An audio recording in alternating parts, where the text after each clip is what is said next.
I can't do this. I can't do this. I can't. Really? This is it. This is what I'm doing. Absolute failure. Absolute fail. A big hell no. Oh, that was horrible. It's been a rough 30 days or so.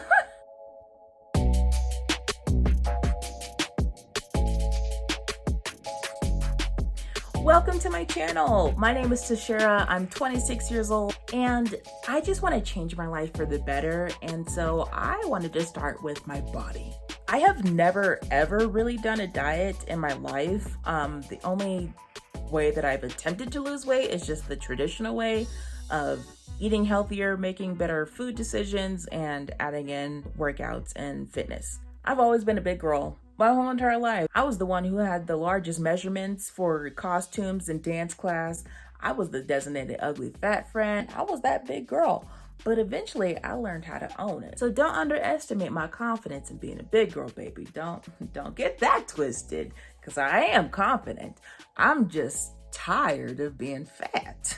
When I put my mind to it this time around that I wanted to lose weight and live a healthier lifestyle, I realized, okay, those times before that I've tried to do the same thing, at a 2-week mark, I called it quits because I just got so sick of it.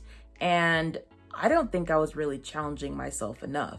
So when I thought of different ways that I could really push myself and learn how to discipline myself in a way that I've never done before, I didn't know how to go about that. But of course, with social media and the algorithm, and I don't know if the government is listening to me and my thoughts, but as I'm scrolling on Instagram and Facebook, I kept seeing keto, ketogenic, ketosis, keto friendly. And I'm like, what is this?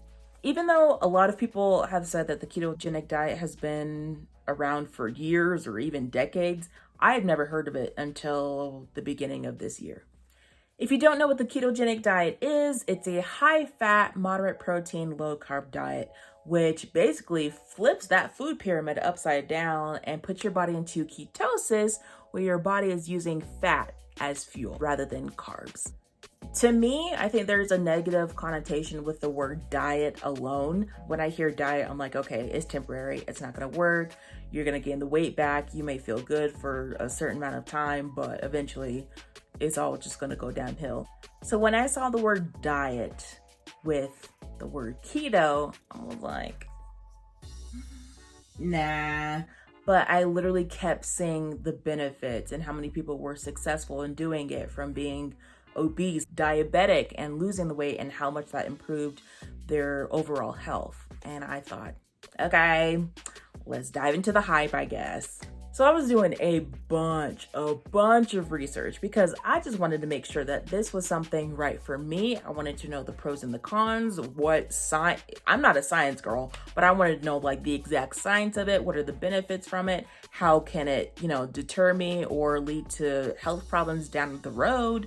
Like, I got very specific. I don't think I ever worked so hard researching something in my life, even when I was in school. And among doing that research, I came across this keto god named Thomas DeLauer.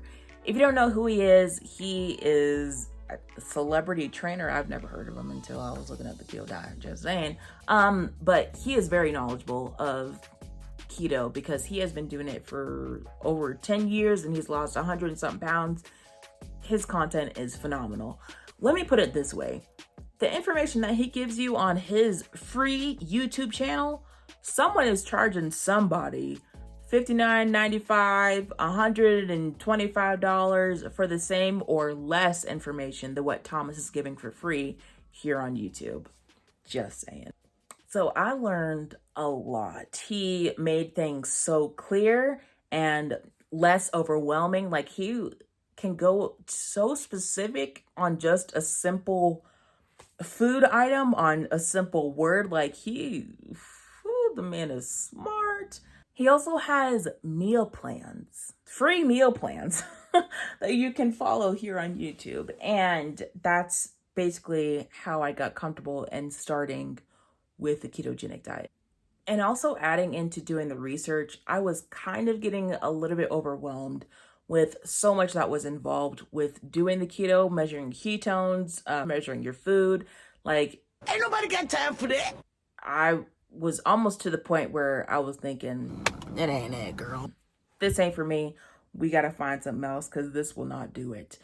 But in one of Thomas's videos, he mentions just focus on the food. Don't worry about everything else that's involved with the keto diet. Just focus on the food, how it affects your body, and how you like those certain foods and how you can adjust to it. And I thought, thank God, bless this man, because he knew exactly what I was feeling. He knew what was going on in my heart and in my mind. And he said, baby, calm down. Calm down, sis. You can do this. Just focus on one thing at a time. And I said, thank you, Thomas. And he was like, you're welcome. Moving on. In the aspect of food, I can be very, very picky. Don't give me no onions, no green beans, no bell peppers, no carrots. Like, I can get very specific. Like, I have to put my mind into what I'm eating. Does that make sense? Like, if I go to a restaurant, I have to know what's on the menu before, like days or even a week ahead, so I can build up my appetite and my cravings to want that food. Does that make any sense? Does anyone else do that? If you do that, let me know in the comments below, because no one else understands my way of doing that. And that's part of the reason why I did so much research, so that I could build up my mind and my body to prepare for getting into this new lifestyle, this new diet, this new way of eating. And with my job, I'm an essential worker, so I really don't have the time or energy to make a meal every single day. I really wish I was working remotely from home, but that's not the case. So I need to find something that's consistent, something that I can meal prep for at the end of the week or beginning of the week, and just keep that the same thing. I know a lot of people really don't like that, but that's what works for me. And that's what really also helped doing so much research and watching Thomas DeLauer's videos, because he keeps it consistent. So the first week began. I got my groceries, I got my food containers, I got my fats and my oils and all that good stuff, and I was ready to go. And by the second or third day, this is how I was feeling. I am feeling nauseous as hell.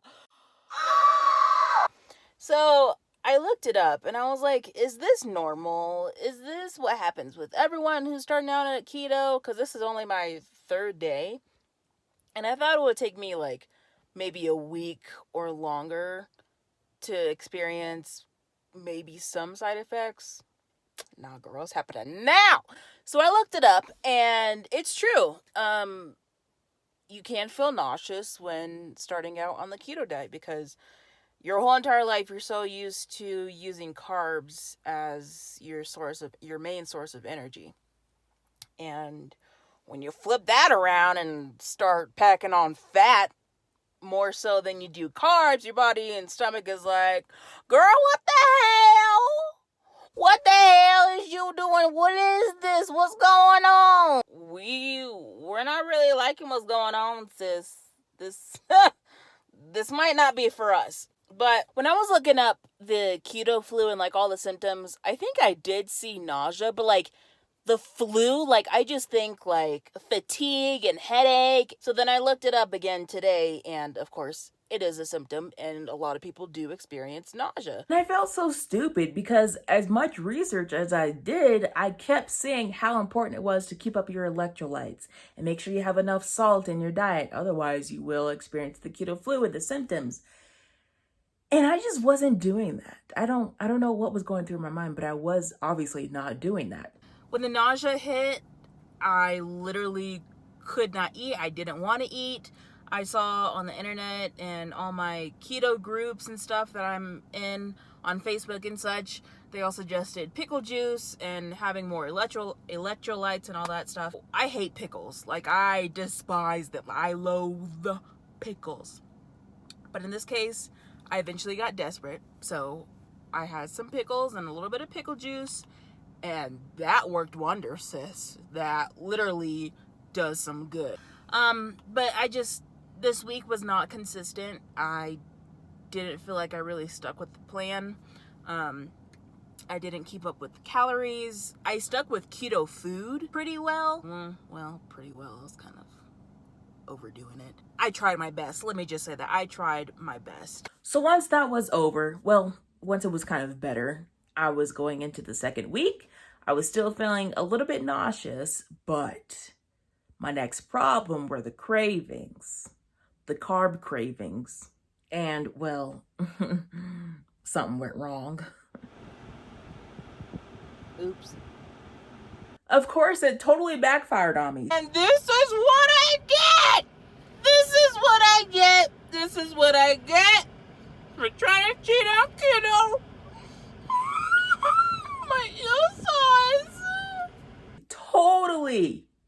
Just completely. And I felt a little discouraged. I felt like, okay, maybe I really can't do this. And mind you, it was at that second week mark. So of course, I think automatically my mind is like, all right, it's over. We're not succeeding. Let's move on to something else or go back to our bad habits. I want to say I'm trying, but I feel like I have and I feel like I haven't. And I wanted to change. I still want to change, but damn it. Change is hard. Change is hard. So that cheat moment put into perspective that not only do I really need to try harder at disciplining myself, I need to start getting creative with the food that I'm craving. So if I'm craving at that time, like it was sushi and Japanese food and Chinese food, I need to find another alternative to where I can satisfy my craving, but it's within the keto diet. You know what I mean? And I was looking up keto Asian cuisine, and I found a miracle rice, which is low to zero carb rice, has the texture of squid. So you may not like that, but for me, I loved it. And just added in the vegetables and the sesame seed oil and all of that good stuff. And it was actually pretty good. So that was my very first example and experience with getting creative with the keto diet. And that also really boosted my motivation to keep on going because it's pushing me in another way to still be successful with the keto diet and changing my lifestyle for the better and keep on going no matter what. So I was just trying to take baby steps. I actually didn't weigh myself until that second week mark. And come to find out, once I got on that scale, girl, I had lost 10 pounds. Yes, ma'am. Realized that is from water weight. And I knew that in that moment as well. So at that time, I really wasn't excited as I seemed to be in the video. But hey, it's still 10 pounds, I guess. After that, I started feeling good. And the next step was tracking my macros. I downloaded the Carb Manager app. This video is not sponsored, although I wish it was, maybe in the future. But the Carb Manager app was such a helpful tool because not only did it help me track my macronutrients, it can measure your weight, your ketones, your fitness. It can be in sync with your Fitbit or your Apple Health app and tracking your steps and whatnot. And it has breakdowns of your different types of eating habits. So whether that's the ketogenic diet or your traditional high carb intake, or if you want to gain weight, so adding extra protein into your diet. And there's so many ways that it can help you stay on track with whatever lifestyle and whatever eating habits you're doing. And by the fourth week, I decided to measure my food and measure my ketones.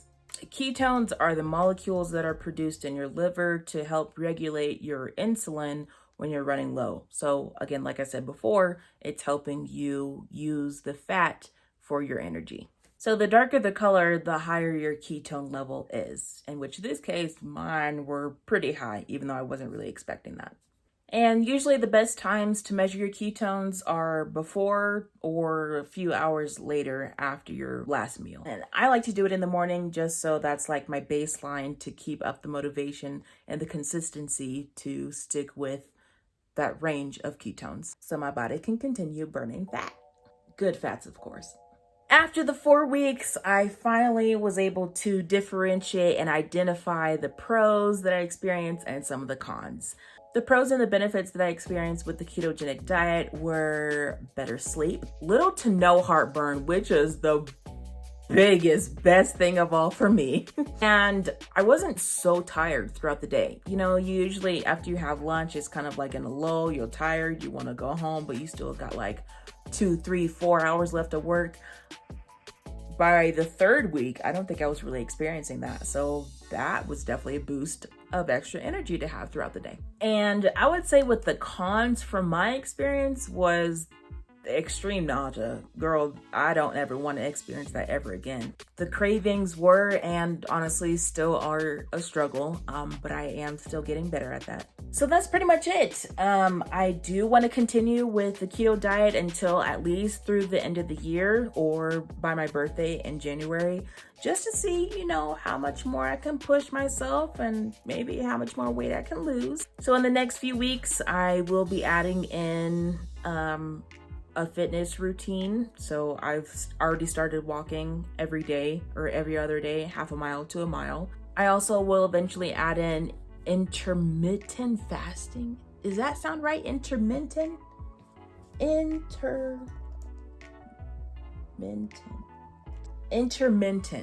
fasting. Oh, I didn't even mention how much weight I lost. My starting weight was 280 pounds and I started on August 13th. And then on September 14th, when I weighed myself, I was 265. So I guess that's pretty good or whatever. I'm currently 262 and I've been kind of in this lull for a little bit. I've been struggling with the carbs, but I will get to it. I will beat those 2 pounds to get to my 20 pounds. I also didn't add any pictures or anything because I honestly didn't think I was going to succeed with this. So I didn't want a continuous reminder of me not going anywhere with my weight. I do think someone mentioned in a video or some part of the research I was looking up, I think it takes like the first 10 to 20 pounds for you to notice, the next 20 to 40 for others to notice, and then the rest just takes care of itself. So I think I'm still in that first stage, the first phase. My clothes are fitting a lot loose.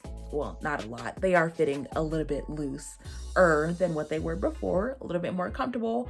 I catch myself having to pull up my pants occasionally throughout the day. So I was like, okay, sis, we losing inches. That is it. That is my experience with the ketogenic diet. Comment down below, give this video a like, make sure you subscribe and follow me on my socials, SHARA_LEW on Instagram and Snapchat.